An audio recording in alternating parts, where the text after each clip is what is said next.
Hello everyone, I'm Dr. Sunita Sangwan, Assistant Professor in Department of Higher Education। आज हम discuss करेंगे botany का एक बहुत ही फंडामेंटल टॉपिक है जो that is plant cell wall. ये स्ट्रक्चर ना सिर्फ सेल को प्रोटेक्ट करता है बल्कि पूरे प्लांट की मॉर्फोलॉजी और जो उसका आर्किटेक्चर है उसको डिटरमाइन करता है, उसको डिफरेंट बायोटिक और जो एबायोटिक स्ट्रेस है उनसे डिफेंड भी करता है। आज के हमारा जो टॉपिक है सेल स्ट्रक्चर्स, उसके जो लर्निंग ऑब्जेक्टिव रहेंगे, हम इसकी जो डिस्कवरी है दैट इज 1665 में जो रॉबर्ट हुक ने की थी, उससे लेके इसके जो डिफरेंट स्ट्रक्चर हैं, थ्री लेयर स्ट्रक्चर्स हैं, difference in different domains of life हैं, और उससे इसका जो प्लाज्मोडेस्माटा के स्ट्रक्चर्स हैं, इसके अंदर केमिकल कंपोजिशंस हैं, और अल्टीमेटली जो फंक्शंस हैं सेल वॉल के, उन सभी को हम इस लेक्चर के अंदर डिस्कस करेंगे। तो first comes to what is cell wall. Cell wall actual में है क्या? सेल वॉल एक रिजिड, नॉन लिविंग और सेमी परमिएबल प्रोटेक्टिव लेयर है जो कि प्लाज्मा मेम्ब्रेन के आउटर साइड में प्रेजेंट होती है। अगर हम इसका हिस्टोरिकल कंटेक्स्ट देखें तो फर्स्ट टाइम इसको डिस्कवर किया था, देखा था रॉबर्ट हुक ने, देखा था इसको, जो कि नॉन लिविंग सेल्स थे, कॉर्क सेल्स थे। Cork cells actually cork cambium में प्रेजेंट होते हैं, जो बार्क रीजन होता है प्लांट्स का, उसके अंदर प्रेजेंट होते हैं। तो 1665 में रॉबर्ट हुक ने इसको एक जो सेल्फ मेड माइक्रोस्कोप बनाया था उसके थ्रू इसको देखा था। एक्चुअल में इनका काम क्या होता है? जो सेल वॉल है, ये इसका जो कैरेक्टरिस्टिक फीचर है, primary feature, that is maintenance of the turgor pressure against. जो टर्गर प्रेशर क्रिएट करेगा, जो भी पानी आ रहा है सेल के अंदर, तो उसकी वजह से जो टर्गर प्रेशर क्रिएट होगा, उस टर्गर प्रेशर के अगेंस्ट जो सेल वॉल है वो रेजिस्टेंस प्रोवाइड करती है, ताकि जो सेल है वो बर्स्ट भी ना हो। और उसी की वजह से जो टर्गर प्रेशर के अगेंस्ट जो रेजिस्टेंस प्रोवाइड करती है, उसी की वजह से इसकी डिफरेंट जो शेप है या जो अपराइट ग्रोथ है उसको भी मेंटेन करती है। नेक्स्ट आता है कि क्या सभी जो ऑर्गेनिज्म है उनके अंदर सेल वॉल होती है, या सभी के अंदर जिसमें भी सेल वॉल होती है वो एक जैसी सेल वॉल होती है? तो जो सेल वॉल है वो सिर्फ प्लांट्स के अंदर होती है ऐसा नहीं है, एनिमल सेल के अंदर सेल वॉल नहीं होती, बट फंजाई और बैक्टीरिया है उनके अंदर भी सेल वॉल होती है।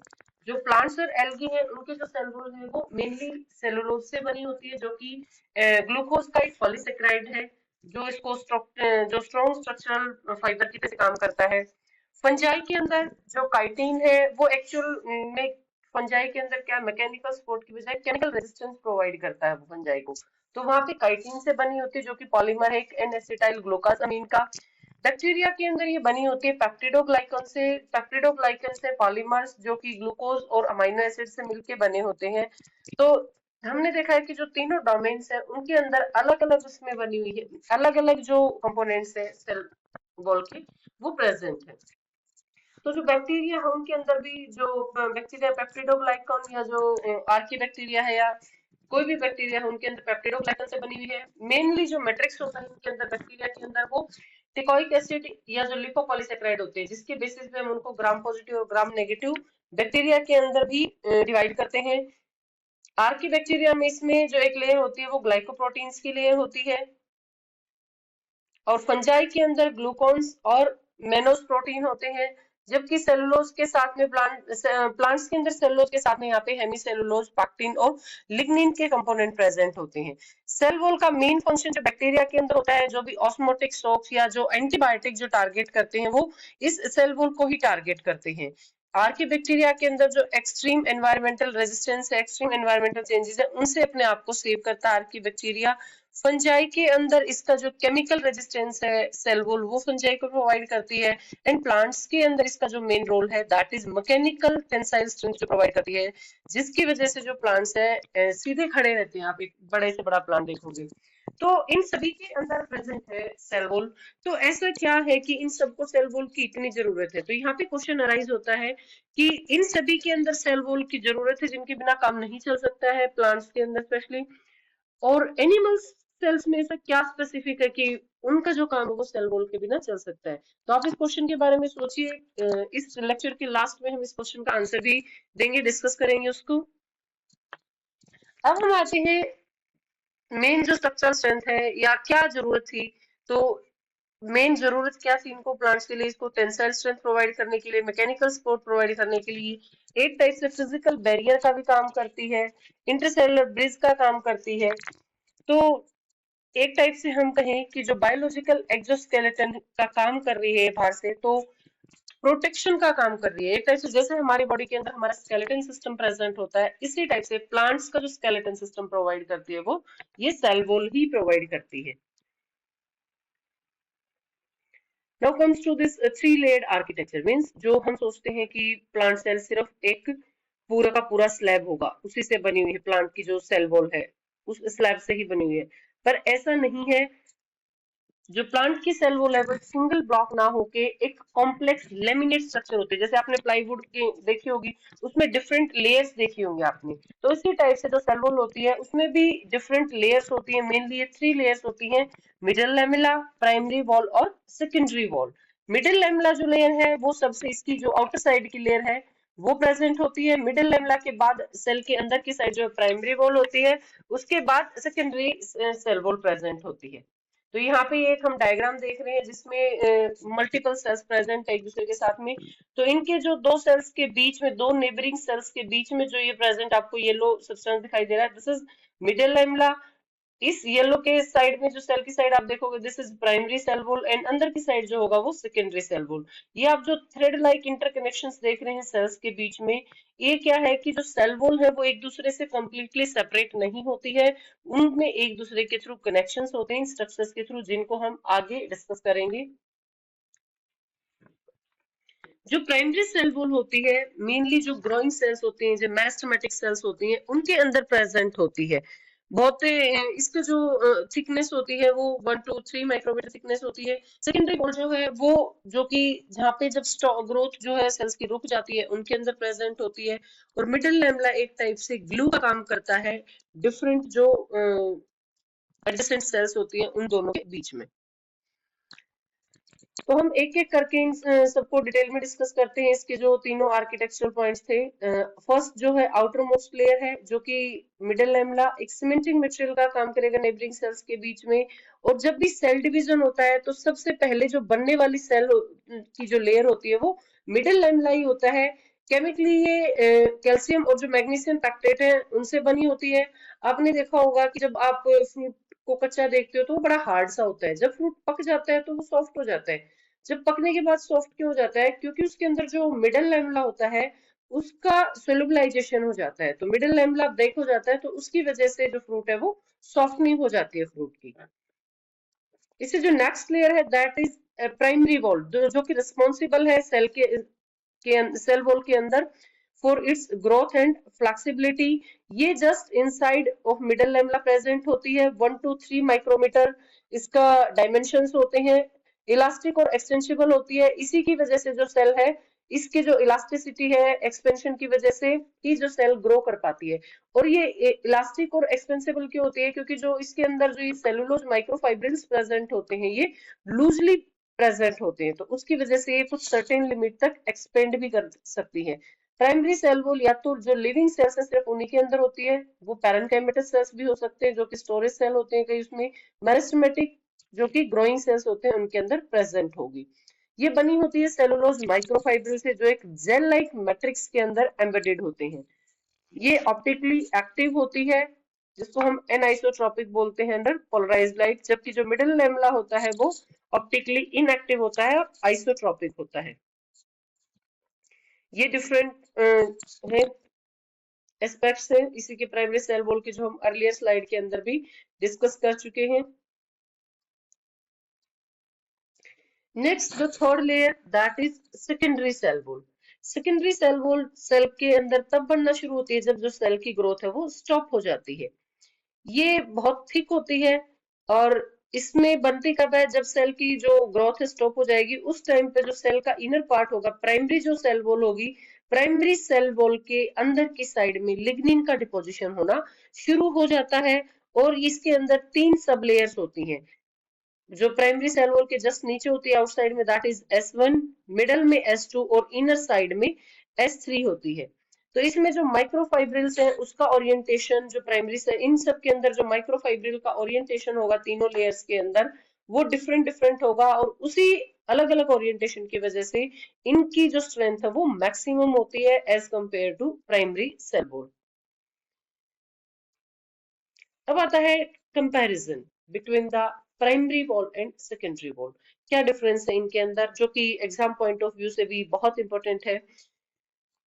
तो इस स्लाइड में हमने देखा है कि जो प्राइमरी सेल वॉल है वो ग्रोथ फेज में होती है, जबकि सेकेंडरी वॉल जो स्पॉटी फेज है, या जब उसकी ग्रोथ रुक जाती है उस टाइम पे उसकी फॉर्मेशन होगी, मींस मेच्योर और नॉन ग्रोइंग सेल्स के अंदर, जैसे जाइलम के अंदर है, फ्लोएम के अंदर है, जाइलम ट्रैक्टेट्स में। मैकेनिकल स्ट्रेंथ की जो प्रॉपर्टीज हैं ये इलास्टिक होती है, फ्लेक्सिबल होती है, कुछ हद तक एक्सटेंड भी हो सकती है, जबकि जो सेकेंडरी सेल वॉल है वो बहुत हार्ड होती है due to deposition of lignin, tough होती है, ये इलास्टिक नहीं होती, एक्सपेंड नहीं कर सकती है इसके अंदर। तो इस टाइप में ये जो जब सेकेंडरी सेल वॉल का डिपोजिशन हो जाता है तो एक टाइप से जो सेल है वो डेड सेल हो जाती है, क्योंकि उनका जो कम्युनिकेशन है साइड की जो सेल्स उनसे बिल्कुल कंप्लीटली ब्रेक हो जाता है।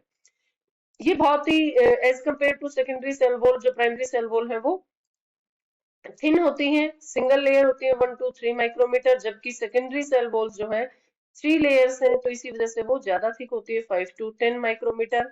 मेनली जो प्राइमरी सेल वॉल है बनी हुई है सेलुलोज से 5%, हेमिसेलुलोज 15%, एंड जो अदर कंपोनेंट्स है पैक्टिन एंड प्रोटीन से बनी होती है, जबकि सेकेंडरी सेल वॉल के अंदर सेलुलोज का कंपोनेंट बहुत हाई होता है, हेमिसेलुलोज ओनली 25%। इसके साथ साथ में यहाँ पे हैवी लिग्निन का डिपोजिशन भी होता है।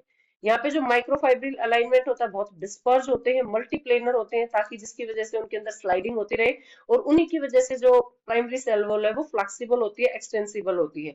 जबकि यहाँ पे जो माइक्रोफाइब्रिल है सेलुलोज के वो बहुत डेंस होते हैं, एक दूसरे से बहुत टाइटली पैक होते हैं, पैरेलल कॉम्पैक्ट ओरिएंटेशन होता है, जिसकी वजह से उनके अंदर जो स्लाइडिंग और जो मूवमेंट है वो बहुत कम होती है, और इसी वजह से सेकेंडरी सेल वॉल की फॉर्मेशन के बाद जो सेल की एक्सटेंसिबिलिटी है वो कम हो जाती है काफी हद तक।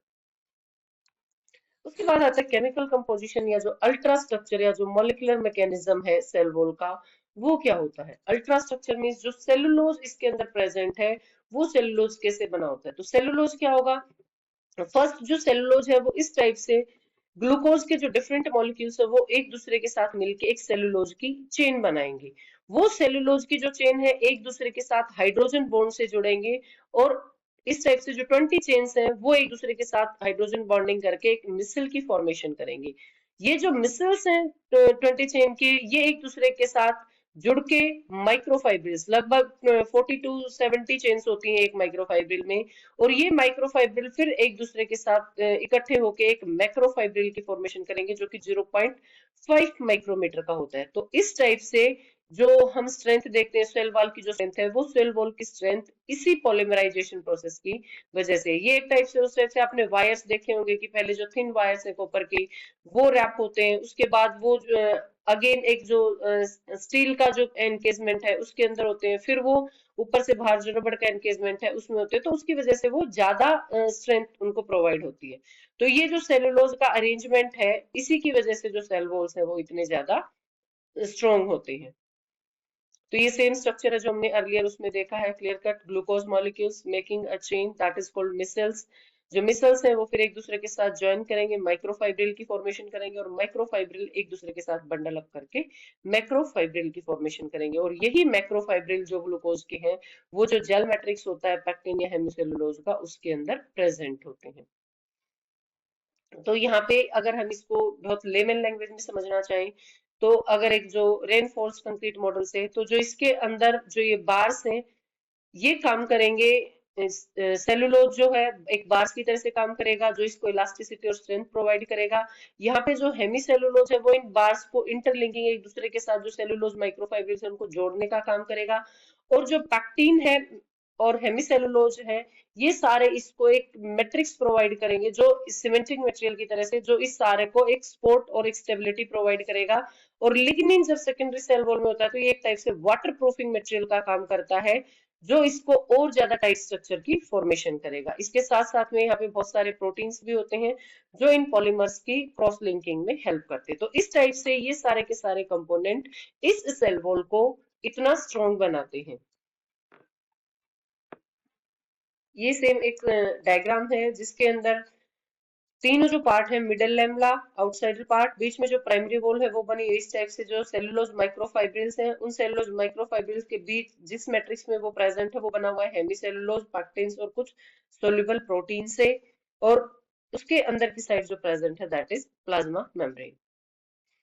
ये पॉलीमर टूल किट है जिसमें हमने अभी डिस्कस किया था सेलुलोज, हेमिसेलुलोज और पैक्टीन्स हैं। यहाँ पे हेमिसेलुलोज माइक्रोफाइब्रिल्स की क्रॉस लिंकिंग का काम करते हैं, जबकि जो पैक्टीन है वो पोरोसिटी और जो आयन एक्सचेंज है उसको रेगुलेट करने का काम करती है। तो यहाँ पे जो रिलेटिवली अबंडेंस है 25% होती है सेलुलोज की प्राइमरी सेल वॉल में, हेमिसेलुलोज की अप टू 70% भी हो सकती है डिपेंडिंग अपॉन, क्योंकि जो सेल वॉल है वो स्टैटिक नहीं है, वो डिपेंड करेगी हर एक स्टेज पे, उसकी जो स्ट्रक्चर है वो चेंज होगी हर एक स्टेज पे, और depending on the type of sales also. इनके साथ साथ में यहाँ पे कुछ अलग जो मॉडिफायर्स है वो भी प्रेजेंट होते हैं, ग्लाइकोप्रोटीन्स जो कि एक्सटेंसिबिलिटी प्रोवाइड करते हैं इसमें, कुछ मिनरल्स होते हैं जो कैल्शियम एंड मैग्नीशियम आयंस है, जो कि जो पैक्टीन्स है उनकी क्रॉस लिंकिंग का काम करते हैं, लिग्निन वाटरप्रूफिंग का काम करता है, और सबरिन और कुटिन एक टाइप से इनको हम बोल सकते हैं सेल वॉल प्लास्टिक्स, जो कि इसको हाईली प्रोटेक्टिव बनाते हैं और 3 डायमेंशनल वाटरप्रूफ नेटवर्क का काम करते हैं। अब बात करते हैं कि जो सेल वॉल है ये बनती कैसे है, हाउ इट फॉर्म्स। तो सेल वॉल के जो सिंथेसिस साइकिल्स है एक टाइप से कोऑर्डिनेटेड प्रोसेस होता है। सेलुलोज को प्लाज्मा मेम्ब्रेन पे जो प्लाज्मा मेम्ब्रेन के ऊपर जो ये मौजूद है आरटीसी, जिसको हम बोलते हैं रोजेट टर्मिनल कॉम्प्लेक्स जो है, ये सेलुलोज की फॉर्मेशन करते हैं, जबकि जो मैट्रिक्स कंपोनेंट है, जो भी मैट्रिक्स कंपोनेंट है उनको जो पैक्टीन्स है हेमिसेलुलोज, उनको जो गोल्गी बॉडीज वेसिकल्स हैं ये बनाएंगे। तो ये Golgi bodies vesicles, Golgi bodies जो बनाएंगे वेसिकल्स के थ्रू इनको सेल वॉल तक पहुंचाएंगे बाहर की साइड। उसके बाद बाहर इसमें जो प्लांट्स के पास बोन्स होती हैं, फिर वो अपराइट रहते हैं, जो इस टाइप से इनके अंदर इसको जो सेलुलोज माइक्रोफाइब्रिल्स है इसके अंदर इसको ऐड करते जाएंगे स्पिनिंग और एक्सट्रूजन के थ्रू। तो यहाँ पे डिफरेंट प्रोसेसेस है। फर्स्ट जो गोल्गी बॉडीज है, मैट्रिक्स जो पैक्टीन है या हेमिसेलुलोज उसको पैक करेंगे, और जो मेम्ब्रेन रोजेट है वो सेलुलोज केबल को ऐसे बाहर एक्सट्रूड करेंगे। उसके बाद जो माइक्रोट्यूब्यूल्स है वो केबल्स को ट्रांसवर्सली अलाइन करेंगे, और जो जेट एंजाइम होते हैं वो इसको कट एंड स्टिच किंग के थ्रू मेंटेन करेंगे स्ट्रेंथ को। उसके बाद इसका एन आइसोट्रोपिक एक्सपेंशन होगा, और उसके बाद में लास्ट जो प्रोसेस होगी दैट इज फोर्टिफिकेशन और मेच्योरेशन होगी, जिसकी वजह से जो वाटर है वो ड्राइवन आउट होगा, जो लिग्निन का डिपोजिशन हो जाएगा, खासकर जो मैकेनिकल सपोर्ट की जरूरत जहाँ पे पड़ती है, जो वुडी टिश्यू है जाइलम है जैसे उनके अंदर। तो जो प्लांट सेल वॉल है that is a marvellous architecture engineering, एक self assembling dynamic composite material है जो कि गवर्न करता है सेल के वॉल्यूम को to a microscopic shape and for the global biosphere। तो ये भी मैच्योरेशन एंड फोर्टिफिकेशन, जब उसके अंदर सेकेंडरी सेल वॉल का डिपोजिशन होता है उसी प्रोसेस को यहाँ पे दिखाया हुआ है। इसमें ट्रांजिशन होगा जब सेल की जो ग्रोथ है रुक जाती है, तो उस टाइम पे इसमें लिग्निन का डिपोजिशन होना शुरू हो जाता है। जो फिनोलिक सब यूनिट्स है वो सिंथेसाइज होंगी फिनाइल एलेनाइन से, और सेल वॉल का जो सरफेस है उस पे सिक्रीट होंगी, उनको ऑक्सीडाइज करेंगे डिफरेंट जो एंजाइम्स है पेरोक्सीडेजेस और लेकेजेस। तो एज अ रिजल्ट जो लिग्निन है वो एक कॉम्प्लेक्स और हाइड्रोफोबिक नेटवर्क बना देगा चारों तरफ, और उसको वाटरप्रूफ कर देगा सेल वॉल को। यही जो इसका बायोफिजिक्स है, सेल वॉल जो रेजिस्टेंस होती है वाटर से, यही क्रिएट करता है एक टग प्रेशर। लाइकवाइज कि आप एक बैरल के अंदर बलून डाल दो और उस बलून के अंदर आप पानी डालते हो, तो जो बलून के अंदर वाटर है, ये बलून की जो वो है वो काम करेगी सेल मेम्ब्रेन का, तो जो वाटर है वो इस बैरल के ऊपर प्रेशर लगाएगा। अपोजिट में जो बैरल है वो भी इसके ऊपर इनवर्ड रेजिस्टेंस या इनवर्ड प्रेशर लगाएगा, जिसको बोलते हैं वॉल प्रेशर। तो इसी के थ्रू जो इसका फाइनल रिजल्ट क्या होगा, जो ये हाइड्रोलिक टेंशन क्रिएट होगा, यही मैकेनिकल सपोर्ट प्रोवाइड करता है, जिसकी वजह से जो लंबे लंबे प्लांट भी हैं वो स्ट्रेट रहते हैं। तो यही जो रेजिस्टेंस प्रेशर है, जो वॉल प्रेशर, जो ट्रिगर प्रेशर की वजह से क्रिएट होता है, यही एक टाइप से प्लांट्स के अंदर स्केलेटन सिस्टम का काम करता है, जो अगेंस्ट ग्रेविटी उनको स्टैंड अप होने में हेल्प करता है, और यही प्रिवेंट करता है कि जो ऑस्मोसिस होती है उस टाइम पे जो प्लांट सेल्स हैं वो बर्स्ट नहीं होती है। अब हमारा ये लेक्चर काफी लंबा हो गया, तो हम इसको शॉर्ट करने की कोशिश करते हैं। जो सेल वॉल होती है, इतना सारा रिजिड स्ट्रक्चर होने के बाद भी जो सेल्स हैं वो एक दूसरे से कम्युनिकेट करती है, क्योंकि इन सेल वॉल के अंदर पोर्स लाइक स्ट्रक्चर प्रेजेंट होती हैं, जिसके थ्रू जो सेल्स है वो एक दूसरे से कनेक्ट करती हैं। इनको बोलते हैं plasmodesmata, like a living bridge. In plasmodesmata के अंदर जो एंडोप्लाज्मिक रेटिकुलम्स आप देखोगे इस टाइप से, जो एंडोप्लाज्मिक रेटिकुलम है एक सेल का, वो दूसरी सेल के एंडोप्लाज्मिक रेटिकुलम से कनेक्टेड होता है। तो इसको एंडोप्लाज्मिक रेटिकुलम का जो पार्ट प्लाज्मोडेस्मेटा के अंदर प्रेजेंट होता है, इसको हम बोलते हैं डेस्मेट्यूब्यूल्स। और इस टाइप से जो कनेक्शन होता है एक सेल का दूसरी सेल से, या ट्रांसपोर्ट होता है, इस ट्रांसपोर्ट को हम बोलते हैं सिम्प्लास्ट। इनका जो डायमीटर होता है दैट इज 40 to 50 नैनोमीटर।